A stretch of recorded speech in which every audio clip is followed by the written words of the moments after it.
ಇದೆ doctor N G ಕೊಲ್ಲಿ ಇದೆ ನಮ್ಮ ಫ್ರೆಂಡ್ ಅವರು. ನೀವು ಮತ್ತೆ ಒಂದ್ಸಲ ಬಂದ್ರೆ ಮತ್ತೆ ಒಳ್ಳೆ ಆಗ್ತಿದ್ದೀವಿ.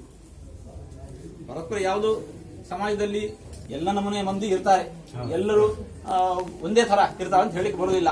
ಅಂತ ಸಂದರ್ಭದಲ್ಲಿ ಎರಡು ಸಮಾಜದವರು ಒಟ್ಟಿಗೆ ಹೋಗಿ ಏನ್ ತೊಂದರೆ ಆಯ್ತು, ಯಾಕೆ ತೊಂದರೆ ಆಯ್ತು ಅಂತ ನಿವಾರಣೆಗೆ ನಾವು ಇಬ್ಬರು ಜೊತೆಗೂಡಿ ಶ್ರಮಿಸದಿರುವಂತಂದ್ರೆ ಆವಾಗ ಇದು ಕ್ರಮೇಣ ಅಪನಂಬಿಕೆಗಳು ಯಾವುದೇ ಸಮಸ್ಯೆಗಳಿದ್ರು ಕೂಡ ಇಂಥ ಮತೀಯ ಗಲಭೆಗಳು ಉಂಟಾಗುವ ಹೊತ್ತಿಗೆ ಅದಕ್ಕೆ ಕಾರಣ ಏನು, ಅದರ ಬಗ್ಗೆ ಕೇವಲ ಮತೀಯ ನಿಲುವನ್ನು ನಾವು ತಾಳದೆ ಸೂಕ್ತವಾಗಿರತಕ್ಕಂತಹ ತಪ್ಪಿತಸ್ಥರು ಯಾರು, ಯಾಕೆ ಇಂತಹದ್ದು ಸಮಾಜದ ನೆಮ್ಮದಿ ಕೆಡತ್ತೆ, ಹೀಗೆ ಆಗಬಾರದು ಅಂತ ಹೇಳಿಕೊಂಡು ಇಬ್ಬರು ಸೇರಿ ಅಲ್ಲಿ ನಾವು ಪ್ರಾಯಶಃ ತೀರುವಂತಹ ಉತ್ಸವಗಳಲ್ಲಿ ಈ ಸಮಾಜದ ಮಂದಿ ಕೂಡ ಹೀಗೆ ನಿರ್ಭಯವಾಗಿ ಯಾವುದೇ ಅಪನಂಬಿಕೆಗಳಿಲ್ಲದೆ ಬಾಳುವುದು ಯಾರೋ ಒಬ್ಬರು ಒಂದು ಪ್ರತಿನಿಧಿಸುವುದರಿಂದ ಸಾಲದದು.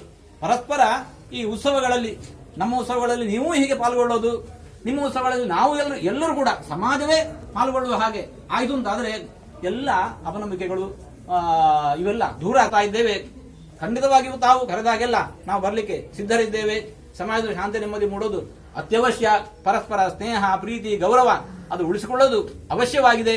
ಆದರೆ ನಾವು ಮಾತ್ರ ಬಂದ್ರೆ ಅದು ಸಾಲದು. ಇಡೀ ಸಮಾಜವೇ ಪರಸ್ಪರ ಒಂದುಗೂಡುವಂತಹ ಸಾಮಾಜಿಕ ಸಂದರ್ಭಗಳಲ್ಲಿ ಹಾಗೆ ನಾವು ಸಾರ್ವಜನಿಕ ಸ್ಥಳಗಳಲ್ಲಿ ಯಾವುದೋ ಚಿತ್ರಮಂದಿರ, ಯಾವುದೋ ಹೋಟೆಲ್, ಯಾವುದೋ ಇನ್ನೊಂದು ಮಾರ್ಕೆಟ್ ಅಲ್ಲಿ ಪರಸ್ಪರ ನಾವು ಒಟ್ಟಿಗಿರೋದು ಸಾಧ್ಯ ಆಗತ್ತೆ ಅಂತಂದ್ರೆ ಇಂತಹ ಧಾರ್ಮಿಕ ಸ್ಥಳಗಳಲ್ಲಿ ಪರಸ್ಪರ ಒಟ್ಟಿಗಿರುವುದು ಯಾಕೆ ಸಾಧ್ಯ ಆಗೋದಿಲ್ಲ?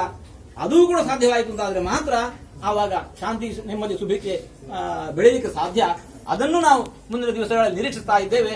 ಹಾಗೆ ಆಗಬೇಕಾಗಿತ್ತು ಅಂತಾದ್ರೆ